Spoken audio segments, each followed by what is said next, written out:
मित्रांनो नमस्कार. मी उमेश बनकर आपलं स्वागत करतो. आज जो मुद्दा चर्चेसाठी घेऊन आलोय तो आहे उपपंतप्रधान, ज्याला आपण इंग्रजीमध्ये deputy prime minister of India म्हणतो. आता सध्याच्या घडीला हा मुद्दा चर्चेत आहे. 2024च्या नुकत्याच निवडणुका पार पडल्या आणि हा खूप चर्चेत आहे. तर आज आपण डिस्कस काय करणार आहोत की उपपंतप्रधान पद हे नेमकं काय आहे, कधी अस्तित्वात आलं, उपपंतप्रधान असणे देशाला गरजेचं आहे का, आतापर्यंत जर पंतप्रधान होते तर कोण होते, किती झालेत, या सगळ्या प्रश्नांची उत्तरे शोधण्याचा प्रयत्न आपण आजच्या व्हिडिओमधून करणार आहोत. मात्र एक गोष्ट मला तुम्हाला सांगावीशी वाटते की याआधी आपण भारताच्या पंतप्रधान या पदावर एक व्हिडिओ बनवलेला आहे. जर का पाहिलं नसेल तर नक्कीच आधी तो पहा आणि मग त्यानंतर उपपंतप्रधानाचा व्हिडिओ पाहून घ्या. तर सुरू करूयात आपण भारताचे उपपंतप्रधान.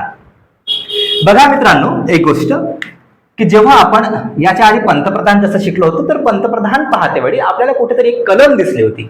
कलम 75चा आपण उल्लेख केला होतो की त्या आधारे आपण पंतप्रधानावर बोललो होतो. म्हणजेच ते कुठेतरी घटनात्मक पद आहे असं आपण म्हणू शकत होतो. मात्र उपपंतप्रधान पद हे घटनात्मक नाही. घटनात्मक नाही म्हणजेच काय, तर जर आपण 395 कलमांचा जरी आपण चाडून काढलो, अभ्यास केलो, तर तिथं आपल्याला कुठंही उपपंतप्रधान पद पाहायला मिळत नाही. पण तरीही उपपंतप्रधान पद आपल्याकडे आहे. ठीक आहे, मग आता हे जे उपपंतप्रधान पद आहे, जसं सुरुवातीलाच बोलल्याप्रमाणे, हे घटनात्मक नाही. घटनात्मक पद नाही. ठीक आहे, घटनात्मक नाही, घटनेत त्याला स्थान नाहीये. मग जरी घटनेत स्थान नसलं तरी कार्यकारी मंडळ जे म्हणतो आपण, कायदेमंडळ, कार्यकारी मंडळ, तर कार्यकारी मंडळामध्ये पंतप्रधानाच्या नंतर दुसऱ्या क्रमांकाचं महत्वाचं स्थान या उपपंतप्रधानाचं असतं, जरी घटनेत दिलेलं नसलं तरीही. मग बघा की उपपंतप्रधानाची निर्मिती कशी होते, तर याची जसं नामनिर्देशन म्हणतो आपण, नामनिर्देशन कोण करतं? पंतप्रधान करतं. म्हणजे याच्या नावाची शिफारस राष्ट्रपतीकडे कोण करतं? नामनिर्देशन करतं पंतप्रधान.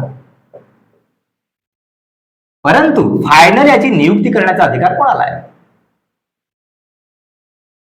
नियुक्तीचा अधिकार आहे राष्ट्रपतीला. ठीक आहे, म्हणजे पंतप्रधान शिफारस करतील राष्ट्रपतीकडे आणि राष्ट्रपती शेवटी उपपंतप्रधानाची नियुक्ती करतात. ठीक आहे, मग आता घटनेमध्ये या पदाला स्थान नाही. मग घटनेमध्ये जर स्थान नसेल तर मग हा पद अस्तित्वात कसा आला? का या पदाची निर्मिती करणे गरजेचं आहे? तर हे दुसऱ्या तिसऱ्या कामासाठी काही नाही. हे जे पद आहे हे फक्त राजकीय तडजोडीसाठी तयार करण्यात आलेले पद आहे. घटनात्मक नसलं तरीही या पदाला थोडं अनन्यसाधारण महत्व आहे. मग बऱ्याचदा काय होते की कुठल्याही पक्षाला बहुमत मिळत नाही. आता जसं आपण 2024च्या निवडणुकांचा विचार केलोच, बघा 2024च्या निवडणुकांचा आपण विचार करूया. 2024च्या निवडणुका नुकत्याच पार पडल्या, त्याचा निकाल 4 तारखेला आपल्याकडे आला आणि या 4 तारखेला जो निकाल आला त्याच्यामधून आपल्याला असं दिसून आलं की कुठल्याही पक्षाला बहुमत मिळवता आलं नाही, स्पष्ट बहुमत मिळवता आले नाही. मग स्पष्ट बहुमताचा आकडा किती आहे आपल्याकडे? ह्या ज्या निवडणुका होत्या त्या 543 जागांसाठी निवडल्या गेल्या. याचं जर आपण मॅजिक फिगर म्हणतो, मॅजिक फिगर म्हणून एक शब्द आहे आपल्याकडे, तो आहे 272चा. हा आकडा अजूनही कोणत्याच पक्षाला मिळवता आलेला नाही. मग जर आता सगळ्या पक्षांचा आपण विचार केला तर सर्वात जास्त कोणत्या पक्षाला जागा मिळाल्या? तर बघा, ह्या 272 जरी मिळवता आल्या नाही तरी पण सर्वात जो मोठा पक्ष आहे तो आहे सध्याच्या घडीला 4 तारखेच्या निकालानुसार आपल्याकडे बीजेपी आहे. अर्थातच आपल्याकडे राष्ट्रीय लोकशाही आघाडी आहे, एनडीए, राष्ट्रीय लोकशाही आघाडी, त्याच्यामध्ये बीजेपी सर्वात मोठा पक्ष आहे. बीजेपीला किती जागा मिळाल्या? तर 240 मिळाल्या. आपण फक्त 2-3 पक्षांचा विचार करतोय, हे मला समजावून सांगायचं आहे फक्त तुम्हाला की पंतप्रधान पद का बरं चर्चेत आलाय सध्या. त्याच्यानंतर एनडीए मध्ये 2 क्रमांकाचा जो पक्ष आहे तो आहे टीडीपी, तेलुगू देशम पार्टी.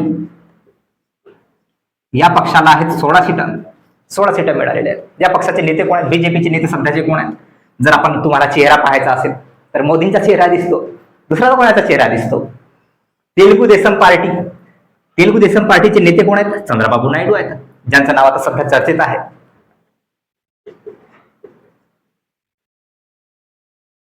चंद्राबाबू नायडू आहेत. आणि तिसरा एक पक्ष आहे JDU, जनता दल युनायटेड असं त्याचं नाव आहे. आता या पक्षाला मिळालेल्या 12 सीटा आहे ना.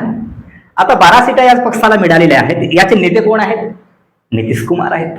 बरोबर आहे, बिहारचे नितीश कुमार.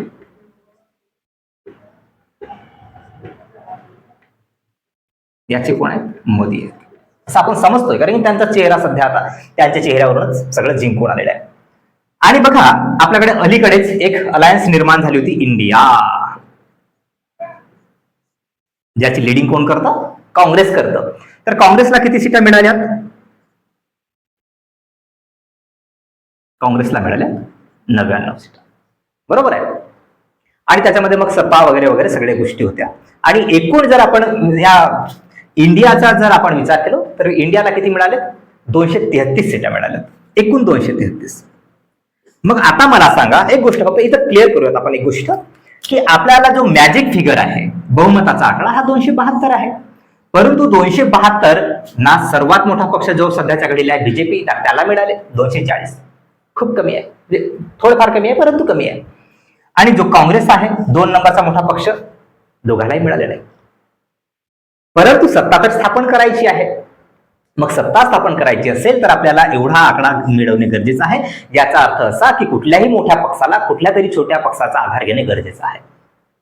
मग मी म्हटलं तुम्हाला एखादी गोष्ट, एखादा मला कुठनाची तरी गरज आहे आणि म्हटलं की बाबा माझ्या कामात माझं हा काम आहे, मला थोडं मदत कर. विना कामानं कोणी मदत करत नाही, त्याला त्या कामाचा काहीतरी मोबदला द्यावा लागतो. बरोबर ना? आता मला सांगा, जर बीजेपी सर्वात मोठा पक्ष आहे परंतु त्याच्याकडे 240 आहेत, 272 आकडा त्याला पूर्ण करायचा आहे. मग पूर्ण करण्यासाठी त्याला मदत घ्यावी लागेल. कोणाची मदत घ्यावी लागेल? तेलुगू देसम पार्टीची आणि JDUची. मग आता मला सांगा की यांच्या मदतीशिवाय हा आकडा त्या पलीकडे जाऊच शकत नाही, आणि ही गोष्ट यांनाही माहिती आहे. मग आता जर यांना आपल्याकडे खिचायचं असेल, ऑलरेडी हे त्यांच्या बाजूनच आहेत, परंतु ही सत्ता माणसाला भ्रष्ट करते असं म्हणतात. ठीक आहे, तर त्याच्यामुळे जर ह्या दोघांना इकडे ओढायचं असेल तर यांना काहीतरी प्रलोभन देणं गरजेचं आहे. का बरं? एकामेकाला मदत करतील. आणि म्हणून जर का यांना उपपंतप्रधानपदाचं प्रलोभन मिळालं तर शक्यता आहे की हे लोक इथे टिकून राहतील. अदरवाईज हा जो इंडिया आहे, ह्या दोघांनाही आपल्याकडे ओढायला तयारच आहे, आणखीन प्रकारे आहे ना. आणि म्हणून हे जे उपपंतप्रधान पद आहे हे सध्या चर्चेत आहे. आता तुम्ही ऐकलं असेल की उपपंतप्रधान कोण बनेल? मग चंद्राबाबू नायडू बनतील की नितीश कुमार बनतील? हे दोघेही बनतील. मग दोघेही बनू शकतात का? तर हो, नक्की बनू शकतात. याच्या आधी कधी असं झालं आहे का? तर झालं आहे. जर आपण ऐतिहासिक पार्श्वभूमी पाहायला गेलो, स्वातंत्र्यानंतरचा कार्यकाळ पाहायला गेलो, तर आपल्याला थोडंसं लक्ष द्या. आता थोडंसं आता फॅक्च्युअल गोष्टी द्या येतील आता इथं तुम्हाला अभ्यासाच्या दृष्टीनं. या सगळ्या अभ्यासाच्या दृष्टीनं आपण शेअर करतोय. आपल्याला कोण उपपंतप्रधान बनेल, कोण पंतप्रधान बनेल, ठीक आहे, जे होतील ते चांगलं होतील, चांगलंच करतील, हे आपण आशा ठेवू शकतो. फक्त सगळ्या गोष्टी आपण अभ्यासाच्या दृष्टीने जाऊ. ठीक आहे, बघा, जर आपण ऐतिहासिक पार्श्वभूमीचा विचार केला तर हे उपपंतप्रधान जे पद आहे ते 1947 लाच निर्माण करण्यात आले. कधी? 1947 ला उपपंतप्रधान पद निर्माण करण्यात आलं. आणि पहिले उपपंतप्रधान कोण होते देशाचे? सरदार वल्लभभाई पटेल, ज्यांनी पंडित जवाहरलाल नेहरूंच्या मंत्रिमंडळामध्ये काम केलं. नेहरूंच्या काळामध्ये उपपंतप्रधान म्हणून सरदार वल्लभभाई पटेल होते पहिले. आतापर्यंत एकूण 7 उपपंतप्रधान मिळाले. पहिले कोण म्हटले मी? नाव थोडं लक्षात घ्या, प्रत्येकाचं नाव लिहिणं शक्य नाही. परंतु पटेल, सरदार वल्लभभाई पटेल हे पहिले होते. आणि यांनी 1947 ते 1950 असे 3 वर्ष काम केलं उपपंतप्रधान पदाचं. आणि जर का आता तुम्हाला इकडे तिकडे कुठेही प्रश्न मिळाला पाहायला, पंतप्रधानावर आतापर्यंत आयोग थकून गेला, परंतु उपपंतप्रधानावर जर विचारलं की आतापर्यंतच्या इतिहासामध्ये सर्वाधिक उपपंतप्रधानाचा कार्यकाळ कोणाचा आहे, तर सरदार वल्लभभाई पटेलच. आतापर्यंत कोणत्याही उपपंतप्रधानाला 5 वर्षाचा कार्यकाळ पूर्ण करता आला नाही. हा इतिहास आहे, म्हणजे सगळे मी फॅक्च्युअल गोष्टी सांगतोय सगळे तुम्हाला. तर आतापर्यंत कोणत्याही उपपंतप्रधानाला पूर्ण टर्म पूर्ण करता आली नाही, म्हणजे 5 वर्षाचा ड्युरेशन कोणालाच पूर्ण करता आला नाही. अर्थातच तुम्ही यांच्यावरून समजू शकता की 1947 ते 1950 ह्या 3 वर्षाचा जो कार्यकाळ आहे हा सरदार वल्लभभाई पटेलांचा आहे, आणि हा आतापर्यंतचा लॉंगेस्ट ड्युरेशन आहे पटेलांचा. त्याच्यानंतर जे दुसरे पंतप्रधान होते ते देसाई होते, मोरारजी देसाई. त्याच्यानंतर तिसरे आहेत आपल्याकडे, एक आहे चौधरी चरण सिंगांचं नाव ऐकलं असेल तुम्ही. चौधरी चरण सिंगांचं जे कृषी मंत्री वगैरे म्हणून चौधरी चरण सिंग. थोडक्यात लिहितोय मी, आता लिहिणार नव्हतो, परंतु थोडंसं ऐकण्यावर भर द्या. जर का कळलं नाही तर थोडंसं रिपीट होऊन थोडंसं व्हिडिओ पहा. चौधरी चरण सिंग होते आणि जगजीवन राम होते. चौथं नाव ऐकलं असेल, जगजीवन राम. ठीक आहे. त्याच्यानंतर जे 5वे होते ते 5वे यशवंतराव चव्हाण, महाराष्ट्राची ढाल आहे ना, यशवंतराव चव्हाण लिहितोय मी इथं, यशवंतराव चव्हाण. 6वे होते देवीलाल, आणि 7वे आणि शेवटचे बघा, त्याच्यानंतर आता उपपंतप्रधान पद नव्हतं, म्हणजे 7वे जे आहेत आपल्याकडे ते लालकृष्ण अडवाणी होते.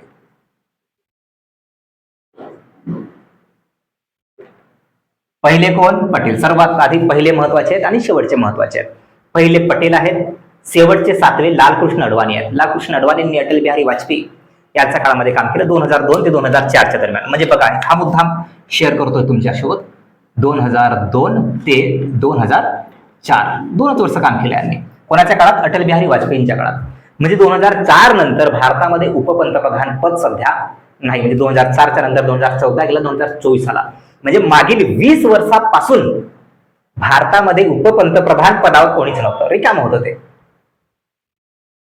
ठीक आहे. आणि जर का आता 2024च्या निवडणुकांमध्ये जर एखादा उपपंतप्रधान किंवा 2 उपपंतप्रधान मिळाले तर आपल्याला त्याच्यामध्ये काही अजुबा वाटण्याचं काही कारण नाही.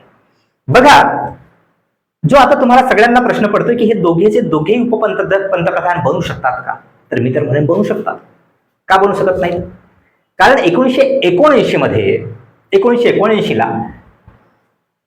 ह्या दोघांचा जर आपण विचार करू, इकडे बघा, थोडंसं कॉन्सन्ट्रेशन इकडे करा, की चौधरी चरण सिंग आणि जगजीवन राम यांचा दोघांचा जर आपण विचार केला तर हे 1979 ला कोणाच्या काळात? तर मोरारजी देसाई जेव्हा पंतप्रधान होते, त्या मोरारजी देसाईंच्या काळात, मोरारजी देसाई हे जेव्हा पंतप्रधान होते तेव्हा यांच्या पंतप्रधानाच्या काळामध्ये चौधरी चरण सिंग आणि जगजीवन राम असे 2 उपपंतप्रधान होते. मग आता 2 उपपंतप्रधान असू शकत नाही का? कारण जर चंद्राबाबू नायडूंना उपपंतप्रधान केलं आणि जर यांना खाली ठेवलं तर नितीश कुमार नाराज होतील, आणि नितीश कुमारांना जर उपपंतप्रधान बनवलं तर चंद्राबाबू नायडू नाराज होतील, आणि दोघेही का असे गेले बितले आहेत का? कुणाला एखाद्याला नाराज करायचं काम नाही. म्हणजे मी हे काही माझे आश्वासन देत नाही, म्हणजे आपल्याला काही घेणं देणं नाही कोण होईल कोण नाही, किंवा दोघे होतील तिघे होतील, ते 4-5 करू. आपण फक्त अभ्यासाच्या दृष्टीनं ते जे चांगलं आहे, जे योग्य आहे, जे करेक्ट आहे तेवढंच सांगणं माझं काम आहे. ठीक आहे. तर मे बी आतापर्यंतच्या इतिहासामध्ये केवळ एका वेळी 2 उपपंतप्रधान होण्याचा योग आला, आणि जर का आता पुन्हा पहिल्यांदा कधी आला होता? 1979 ला, आणि जर का 2024 ला आता जर दुसऱ्यांदा ह्या दोघांना योग आला तर ही केवळ दुसरी वेळ असेल. ठीक आहे. तर अशा या काही उपपंतप्रधान पदाबद्दल आपण आज थोडक्यात का होईना परंतु चर्चा करण्याचा एक प्रयत्न केलो. अपेक्षा आहे की आजचा छोटासा क्लास तुम्हाला समजला असेल. मित्रांनो, ही सिरीज जे पद्धतीने आपण चालू केलोय ही एकंदरीत कशी वाटतंय? काही चुका आढळत असतील तुम्हाला तर नक्की कॉमेंटमध्ये, काही सजेशन असतील किंवा पुन्हा एखाद्या दुसऱ्या मुद्द्यावर व्हिडिओ बनवायला पाहिजे असं जर तुम्हाला वाटत असेल तर नक्कीच कॉमेंट बॉक्समध्ये कॉमेंट करून कळवा. तुमच्या प्रत्येक सजेशनचा नक्कीच स्वागत करूयात. पुन्हा भेटूयात नवीन व्हिडिओमध्ये. तोपर्यंत धन्यवाद.